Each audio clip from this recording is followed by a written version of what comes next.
Samsung washing machine కింద పల్సెట్ కింద మనకి చూసుకున్నట్లయితే ఇది చాలా మురికిగా మడ్డిగా ఉందండి. అయితే ఇదంతా కూడా ఏంటంటే మన టెక్నీషియన్ చాలా నీట్గా శుభ్రంగా చేస్తానని చెప్పాడు.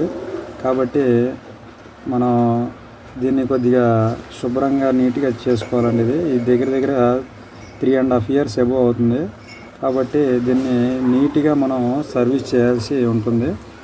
చూసారుగా ఈ కింద పల్సెట్ కింద ఉన్నటువంటి ఈ మడ్డి అంతా కూడా ఇలా పేరుకుపోయి ఉంది. ఇదంతా కూడా చాలా నీట్గా జాగ్రత్తగా చేయాలండి. ఇది చేస్తేనే మనకి మళ్ళీ మిషన్ రన్నింగ్ అనేది పర్ఫెక్ట్గా ఉంటుంది.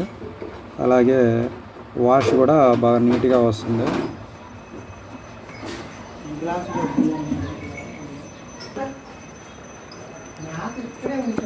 పల్సెట్ కింద కూడా బాగా మురికొనటం వలన ఇదంతా కూడా క్లీన్ చేయడం జరిగింది. ఈ విధంగా ఇది చూసాక ఎంత మడ్డి ఉందో.